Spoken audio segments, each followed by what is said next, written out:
ऐसा वसूली मंत्री है। हमसे सुनिए, हमको कहता है भेजेंगे लीगल नोटिस। हम लीगल नोटिस डरने वाले हैं। हमने कहा ये वही आदमी है जो कांग्रेस के अध्यक्ष रहते हुए ये हिम्मत नहीं होती थी कि लालू जी के घर जाए। जब गठबंधन की बात हुई तो यही आरसीपी सिंह है जो जाकर कहे कांग्रेस को 40। तो लालू जी ने कहा कि आरसीपी हम लोग के साथ धोखा कर दिया है। तो उसके बाद ये लोग डर के मारे लालू जी से बात करने नहीं जाते थे। तब माननीय सदानंद बाबू जिंदा थे और हमें कैमरे पर कह रहा हूं, पूछ लीजिए, इनकार वो नहीं कर सकते। किसी पत्रकार ने पूछा भी था तो उन्होंने स्वीकार भी किया।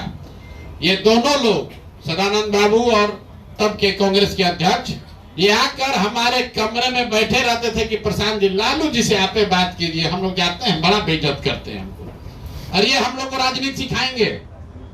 मेरे भाई, बस नीतीश कुमार अगर शारीरिक मानसिक तौर पर आज सचेत रहते तो इन लोगों की जो स्थिति पहले थी वही स्थिति आज भी रहती। जब वो मानसिक तौर पर सजग थे, सचेत थे, मजबूत थे, तब उन्होंने आरसीपी सिंह को रखा था, प्रशांत किशोर को रखा था।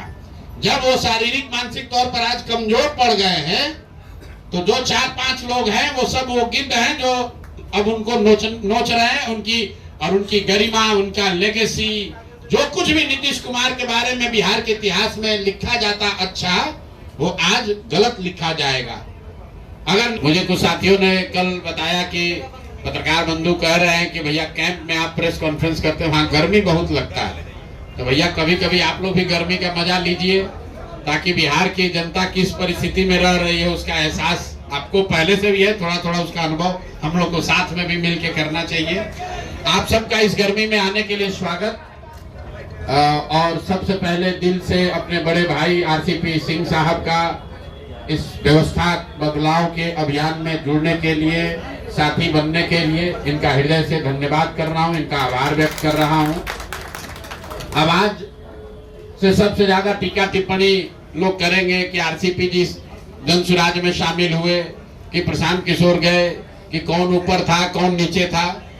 मेरे भाई, जितने लोग बिहार की राजनीति को कुछ वर्षों से देख समझ रहे हैं, 2015 में जिस महागठबंधन की चर्चा आज तक हो रही है, जो केस स्टडी के तौर पर देखा जा रहा है, जिसके द्वारा मोदी जी और भाजपा का विजय रथ यहां 2015 में रोका गया था, उसमें लालू और नीतीश जी साथ में आए। उससे पहले आरसीपी और प्रशांत किशोर साथ में आए थे, तब वो व्यवस्था बनी थी। तो इसको मैं उसी संदर्भ में देखता हूं। इनका लंबा प्रशासनिक और राजनीतिक अनुभव है। संगठन और समाज, बिहार के संगठन और समाज को समझने और उसके साथ काम करने का जो अनुभव है, बिहार में बहुत कम ऐसे लोग हैं जिनको इतना लंबा अनुभव है। प्रशासनिक अनुभव की तो मैं बात ही नहीं कर रहा हूं। प्रशासनिक अनुभव के तौर पे तो आप जानते हैं, ये आईएएस अफसर रहे हैं, यूपी में लंबे समय तक काम किया है, नीतीश जी के साथ काम किया है, मुझे वो बताने की जरूरत नहीं है। लेकिन मैं जो देखता हूं, मैं भी बिहार में हजारों नेताओं से, लोगों से मिला हूं, मैं समझता हूं कि बिहार के समाज के विभिन्न वर्गों की, बिहार की समस्याओं की और बिहार की राजनीतिक संगठन की, चाहे वो जदयू हो, भाजपा हो, किसी भी दल की, तो जितनी समझ आरसीपी साहब को है वो बहुत कम लोग उस समझ को रखते हैं। इसलिए अगर ये आज हम लोग के साथ, हम लोग साथ में दोनों आ रहे हैं, तो इसका बहुत बड़ा फायदा बिहार की उस सोच को, ये मत कहिए कि धनसुराज को फायदा होगा, उसका बहुत बड़ा फायदा उस सोच को होगा जिस सोच में लोग चाहते हैं कि बिहार में एक नई राजनीतिक व्यवस्था, एक नया विकल्प बने। वो विकल्प बने जिसमें कि अब बिहार में भी शिक्षा और रोजगार, जो सो कॉल्ड आप लोग जिसको बड़ा नेता कहते हैं, तो चारों नेता, पांचों नेता का नाम आप लोग लिख लीजिए और उनसे जाकर जरा पूछ लीजिए कि जनता दल यूनाइटेड की, नीतीश कुमार की जीवन की जो सबसे बड़ी राजनीतिक लड़ाई थी, उसमें उन चारों पांचों लोगों की क्या भूमिका थी। वो चारों पांचों लोग तो अपना क्षेत्र न बचा पाते अगर हम लोग मदद नहीं कर पाते। वो क्या दल चलाएगा भाई? वो तो विशुद्ध तौर पर सत्ता में बैठकर कमजोर नीतीश कुमार का फायदा उठाकर वसूली कर रहे, सब वसूली मंत्री है। हमसे सुनिए, हमको कहता है भेजेंगे लीगल नोटिस। हम लीगल नोटिस डरने वाले हैं। हमने कहा ये वही आदमी है जो कांग्रेस के अध्यक्ष रहते हुए ये हिम्मत नहीं होती थी कि लालू जी के घर जाएं। जब गठबंधन की बात हुई तो यही आरसीपी सिंह है जो जाकर कहे कांग्रेस को 40। तो लालू जी ने कहा कि आरसीपी हम लोग के साथ धोखा कर दिया है। तो उसके बाद ये लोग डर के मारे लालू जी से बात करने नहीं जाते थे।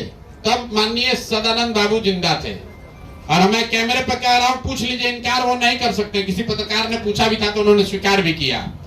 ये दोनों लोग सदानंद बाबू और तब के कांग्रेस के अध्यक्ष ये आकर हमारे कमरे में बैठे रहते थे कि प्रशांत जी लालू जी से आप बात कीजिए, हम लोग जाते हैं, बड़ा बेइज्जत करते हैं हमको, और ये हम लोग को राजनीति सिखाएंगे।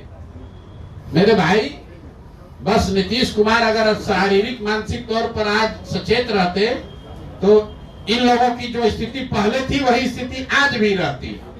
जब वो मानसिक तौर पर सजग थे, सचेत थे, मजबूत थे, तब उन्होंने आरसीपी सिंह को रखा था, प्रशांत किशोर को रखा था। जब वो शारीरिक मानसिक तौर पर आज कमजोर पड़ गए हैं तो जो 4-5 लोग हैं वो सब वो गिद्ध हैं जो अब उनको नोच रहे हैं। उनकी गरिमा, उनका लेगेसी, जो कुछ भी नीतीश कुमार के बारे में बिहार के इतिहास में लिखा जाता अच्छा, वो आज गलत लिखा जाएगा। अगर नीतीश बाबू आज से 3 बरस पहले पद छोड़ दिए होते तो बिहार की जनता आने वाली कई पीढ़ियों तक लोग उस आदमी को याद करता कि नहीं, कुछ भी हो, नीतीश कुमार ने बिहार को सुधारने के लिए कुछ किया है। लेकिन आज जब उनका पद छूटेगा तो लोग ये लिखेंगे कि ये वही नीतीश कुमार है जहां अधिकारियों का जंगल राज हो गया। ये वही नीतीश कुमार है जहां लोगों ने सबसे भ्रष्ट सरकार देखी। ये वही नीतीश कुमार है जहां 4 लोगों ने टिकट बेचा। इसमें कौन है जो कार्यकर्ता को जानता है? अभी आप लोग जाइएगा इस प्रेस कॉन्फ्रेंस के बाद, आज जो नीतीश कुमार का 4 सबसे बड़ा राजनीतिक सिपह सलार अभी बना हुआ है, उससे पूछिएगा कि जदयू का जितना जिला अध्यक्ष है उसका खाली अध्यक्ष का नाम बता दो बिना कागज देखे कि देखिए आरसीपी बाबू हंस रहे हैं। अरे सब तो कार्यकर्ता का छोड़िए, अध्यक्ष का नाम नहीं जानता है। नीतीश जी का बना लोगों ने मेहनत किया है, बैठ के मलाई मार रहे हैं।